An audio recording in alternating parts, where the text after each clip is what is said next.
Hello Redditors, welcome back to Tales Against Humanity. Now, let's get started. In today's episode, petty revenge on an eBay scammer. So the story starts at the beginning of the pandemic when the price of PC components has gone through the roof. I was in the process of building a PC I had been saving toward for months. Finally got to buying a second-hand graphics card on eBay, a big mistake. The seller had good feedback, a dozen or so selling items, and I got a tracking number the next day. A week or so later, still no box, so I contact the seller who says it's posted. I check the tracking number and it still says it hasn't been dropped off at the post office or picked up. A lot of back and forth later, the seller ignores my messages.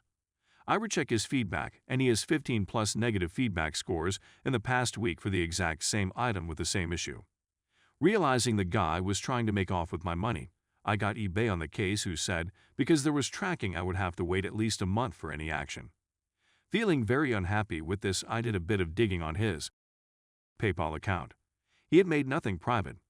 Full name, phone number, and postcode were visible.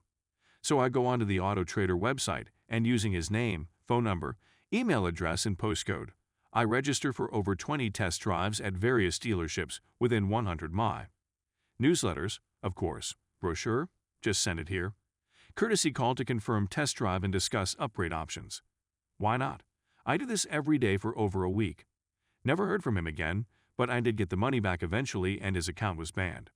I do wish I could hear his phone ring for the 50th time in a week telling him about the latest Skoda Octavia deal. Story 2. Do you like to bite people? Well, not yet.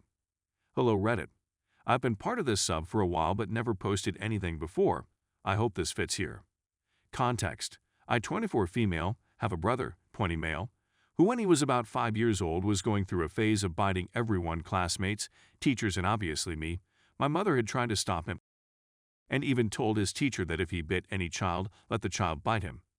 End of context. Well, even with all that, it was not possible for my brother to stop biting anyone, until one day he went from biting my arm to biting my butt. I accused him to my mom, but he only minimized the matter until one day he was playing in the sofa while I was watching television and I leaned over and he took the opportunity to bite my butt, but he put his mouth in the middle of my cheeks, and it quickly occurred to me to that completely entered his mouth. The good thing about all that is that he stopped biting to the people. I think I should clarify that English is not my first language and that I am not good at telling anecdotes, so I hope you have been able to understand. Story 3. Petness by Polka Dots.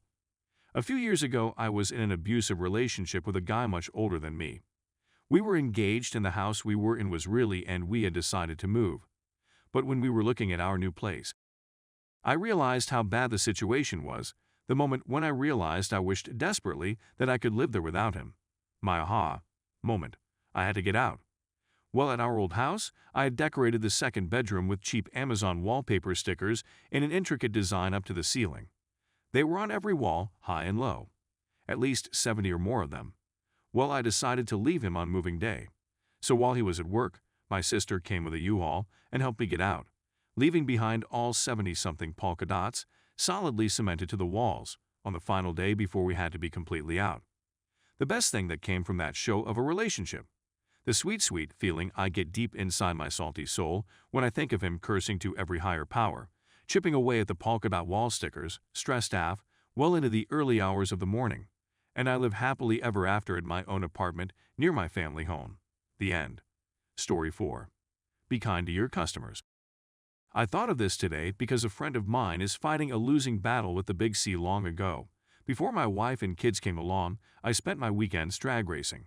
Eventually, I was competing in Outlaw 10.5 and bracket classes throughout the southeast of the USA. Like a lot of competitive sports, you find a connection with your competition.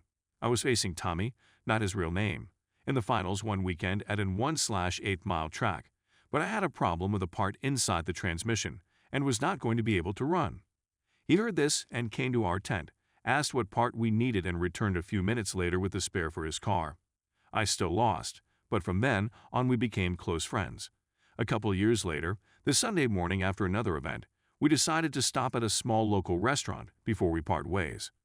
We'd pull into the lot, me with Florida plates, in with Tennessee plates, and head inside.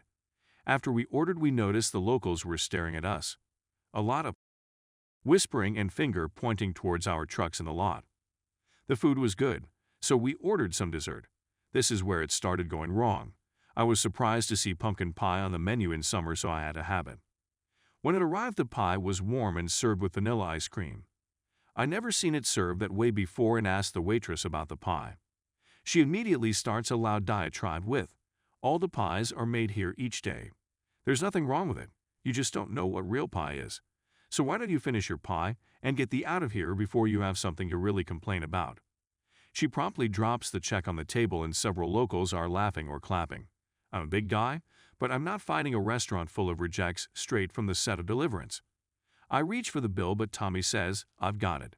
He pulls out a money clip full of $100 bills, handed one to the waitress and waited patiently for the change. And here's the petty revenge. Tommy is absurdly wealthy. He has a massive house, a huge workshop full of supercars, and a private jet. Yeah, that wealthy? He grew up poor, worked his off and got lucky with some small business ventures. He owns a large portion of the town he lives in and is probably one of the finest humans I know. Every single time we've been out to eat, he drops a tip that would, and has, make any server cry. He takes great joy in seeing that look on someone's face, hoping that it changes their life for the better. We walk outside in complete disbelief. You always hear about rednecks in small towns disliking strangers, but I'd never really seen it before. Tommy turns to me and says, "Talk about bad timing, that entire money clip was her tip. I'll just give it to a charity in Tennessee." It had to be at least $1,000. I almost wished he had told her it was supposed to be for her, but then I probably would have been stabbed with a dirty fork.